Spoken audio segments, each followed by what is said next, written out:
शेतकरी मित्रांनो, तर आज आपण जर पाहिलं तर 90 लाखांपेक्षाही जास्त शेतकरी बांधव आतुरतेने वाट पाहत आहे, ते म्हणजे नमो शेतकरी महासन्मान निधी योजनेच्या 8व्या हप्त्याची। मित्रांनो, जो नमोचा 8वा हप्ता भेटणार आहे तर त्याची तारीख जी आहे तर ती तारीख डिक्लेअर झालेली आहे। तर ही तारीख कोणती आहे, त्यानंतर शेतकरी मित्रांनो, ज्या शेतकरी बांधवांना पीएम किसानचा 21वा हप्ता भेटलेला आहे तर त्या शेतकरी बांधवांना आता नमोचाही 8वा हप्ता भेटणार का यामध्ये काही शेतकरी बांधव पुन्हा एकदा बाद होणार आहेत, याबद्दलची सविस्तर अपडेट आपण आजच्या व्हिडिओमध्ये जाणून घेणार आहोत। तर शेतकरी मित्रांनो, तत्पूर्वी शेतकरी मित्रांनो, आपल्या YouTube चॅनलवरती नवीनच असाल, पहिल्यांदाच आले असाल तर नक्की सबस्क्राइब करा, कारण येथे तुम्हाला शेतीविषयक नवनवीन अपडेट्स पाहायला मिळतात। शेतकरी मित्रांनो, आता आपण जर पाहिलं तर नमो शेतकरीचा 8वा हप्ता हा नक्की शेतकऱ्यांच्या खात्यात केव्हा जमा होणार हे तर पुढे आपण जाणूनच घेणार आहोत। तत्पूर्वी आता जो नमो पीएम किसानचा 21वा हप्ता वितरित झालेला आहे, तर हा पीएम किसानचा 21वा हप्ता फक्त 90,41,000 शेतकरी बांधवांनाच त्यांच्या बँक खात्यामध्ये जमा झालेला आहे।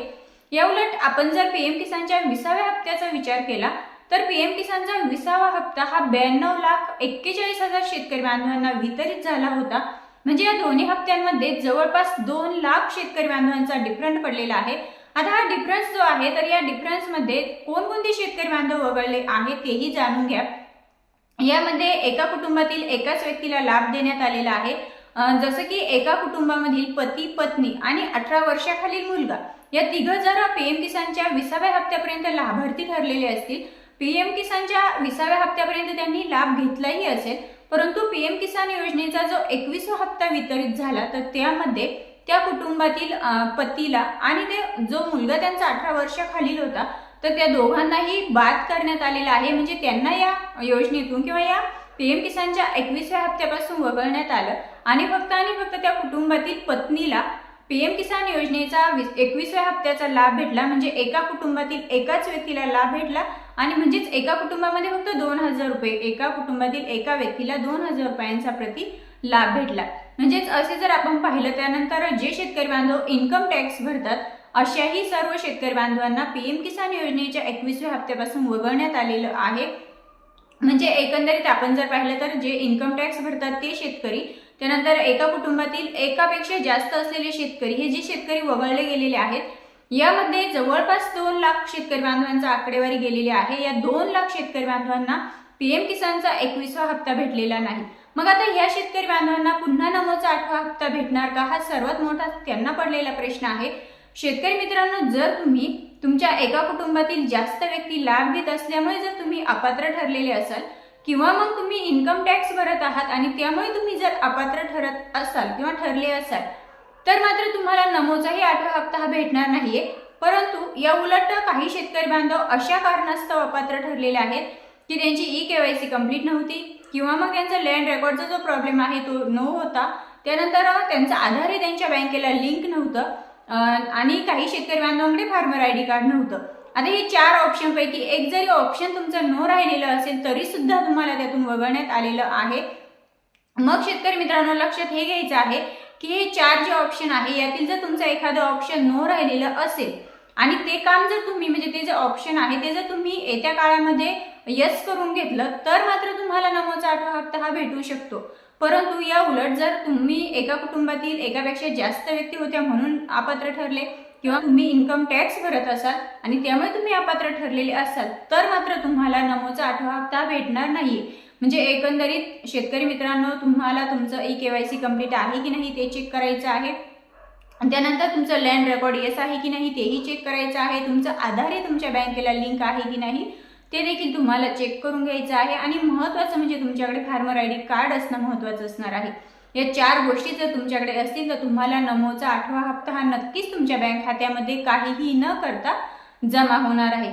आता शेतकरी मित्रांनो, पुढे सर्वात महत्त्वाचा शेतकऱ्यांना पडलेला एकच प्रश्न, तो म्हणजे नमो शेतकरी योजनेचा 8वा हप्ता हा नक्की शेतकऱ्यांच्या खात्यात केव्हा जमा होणार।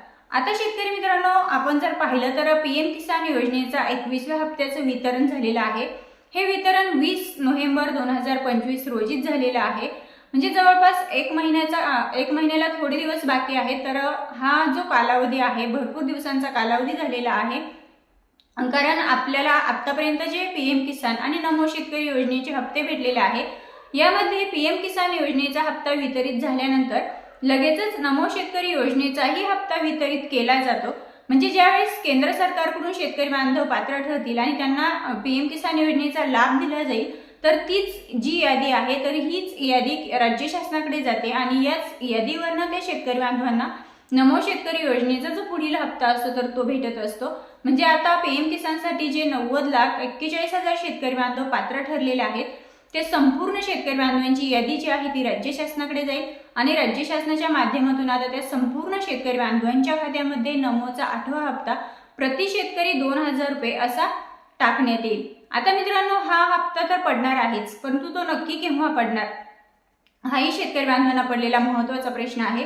तर शेतकरी मित्रांनो, सध्या आता हिवाळी अधिवेशन सुरू होत आहे आणि हे जे हिवाळी अधिवेशन आहे तर हे हिवाळी अधिवेशन चालू असताना यामध्ये नमो शेतकरी योजनेच्या 8व्या हप्त्यासाठी जो काही निधी राज्य शासनाला लागणार आहे वाटप करण्यासाठी, तर त्या निधीची तरतूद केली जाईल। या निधीची तरतूद झाल्यानंतर हे जे हिवाळी अधिवेशन आहे, हे हिवाळी अधिवेशन संपल्याबरोबरच लगेचच शेतकरी बांधवांच्या बँक खात्यामध्ये कुठल्याही क्षणी नमो शेतकरी योजनेचा 8वा हप्ता हे राज्य शासनाच्या माध्यमातून वितरित होऊ शकतो।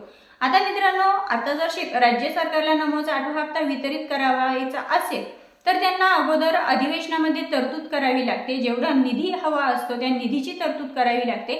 त्यानंतर लगेचच GR निर्गमित होतो आणि GR निर्गमित झाल्यानंतर लगेचच राज्य शासनाच्या माध्यमातून तो जो निधी आहे तो निधी शेतकरी बांधवांच्या खात्यामध्ये डायरेक्ट DBT द्वारे ट्रान्सफर केला जातो आणि यासाठी तुम्हाला तुमचं आधार हे तुमच्या बँकेला लिंक असणं महत्त्वपूर्ण असतं। कारण शेतकरी मित्रांनो, कुठलीही सरकारी योजना असू देत, पीक विमा असू दे, नुकसान भरपाई असू दे, त्यानंतर नमो शेतकरी योजनेचा हप्ता असू दे, लाडकी बहीण योजना असू दे, कुठलीही सरकारी योजना असू देत की ज्या योजनेचा आपल्याला लाभ घ्यायचा आहे तो लाभ आपल्याला डायरेक्ट DBT द्वारे ट्रान्सफर केला जातो आणि DBT द्वारे ट्रान्सफर पैसे होण्यासाठी तुम्हाला तुमचं आधार हे तुमच्या बँकेला लिंक असणं महत्त्वपूर्ण असतं। जर तुमच्या बँकेला आधार लिंक नसेल तर तुमच्या बँक खात्यामध्ये पैसे येतील, परंतु ते तुम्हाला काढता येणार नाहीये किंवा मग तुमच्या खात्यामध्ये ते दर्शवणार नाहीये। त्यामुळे शेतकरी मित्रांनो, जर तुमचा आधार हे तुमच्या बँकेला लिंक नसेल तर त्वरित ते करून घ्यायचं आहे, जेणेकरून आता नमोचा जो 8वा हप्ता आहे जो की डिसेंबर महिन्याच्या दुसऱ्या आठवड्यामध्ये शेतकरी बांधवांच्या बँक खात्यामध्ये नक्कीच जमा होणार आहे, तो जमा होण्यासाठी कुठल्याही प्रकारची अडचण येणार नाहीये। मित्रांनो, माहिती योग्य वाटल्यास आपल्या इतर शेतकऱ्यांपर्यंत नक्की शेअर करा। पुन्हा भेटूया अशाच माहितीसोबत, तोपर्यंत जय हिंद, जय महाराष्ट्र।